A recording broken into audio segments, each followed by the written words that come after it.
রাজনীতি চায়, তারা বিভেদের রাজনীতি, ট্যাগিং এর রাজনীতি চায় না। এজন্যই সারা বাংলাদেশের সবথেকে ভালো মেধাবীরা 5টা বিশ্ববিদ্যালয়ে ছাত্র শিবিরকে ম্যান্ডেট দেওয়ার মাধ্যমে তার এই কথার প্রমাণ রেখেছে। এই ছাত্র জনতা আর কোন ট্যাগিং ফ্রেমিংয়ের রাজনীতি চায় না। সারা বাংলাদেশে যখন তাদেরকে চাঁদাবাজ, টেন্ডারবাজদের লাল কার্ড দেখানো হয়েছে, তাদের মাথা খারাপ হয়ে গিয়েছে। যখন সারা বাংলাদেশে এমনকি আন্তর্জাতিক মিডিয়ায় বিভিন্ন জরিপ প্রকাশিত হয়েছে, তারা আরো বেশি ফাউল খেলা শুরু করেছে। প্রিয় উপস্থিতি, আমরা আর একটা দলকে দেখতে পাচ্ছি যারা বিগত দিনে শেখ হাসিনাকে স্বৈরাচার হওয়ার জন্য কাজ করেছিল। 14, 18, 24-এর নির্বাচনে তারা শেখ হাসিনার গৃহপালিত বিরোধী দলের ভূমিকা পালন করেছিল। তারা আজকে এই রংপুরে, আবু সাইদের রংপুরে দাঁড়িয়ে ন্যায়ের জন্য কাজ করছে, হ্যায়ের বিপক্ষে, জুলাইয়ের বিপক্ষে কাজ করছে। আমরা স্পষ্টভাবে বলতে চাই, এই রংপুর কাউকে লিস্ট দেওয়া হয় নাই। 12 তারিখে প্রমাণ হবে ইনশাআল্লাহ এই রংপুরবাসী ন্যায় ইনসাফের পক্ষে, দাড়িপাল্লার পক্ষে, জুলাইয়ের পক্ষে তাদের সমর্থন দেবে।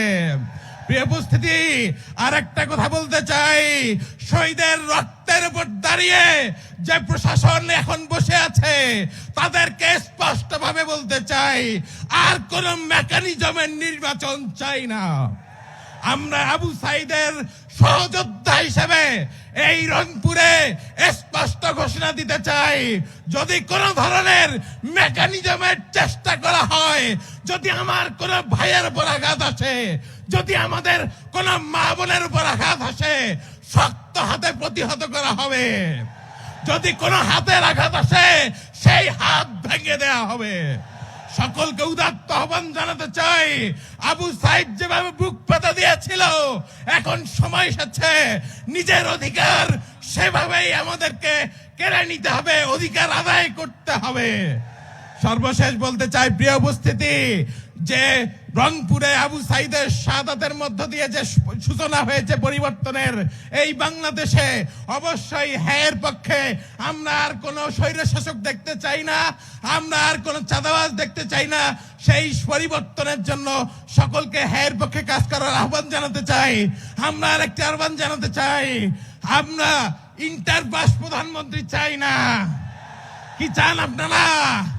আমরা উচ্চ শিক্ষিত ডাক্তার প্রধানমন্ত্রী দেখতে চাই। সকলকে সেটার পক্ষে কাজ করার উদাত্ত আহ্বান জানিয়ে ইসলামী ছাত্র শিবিরের পক্ষ থেকে সকলকে মোবারক।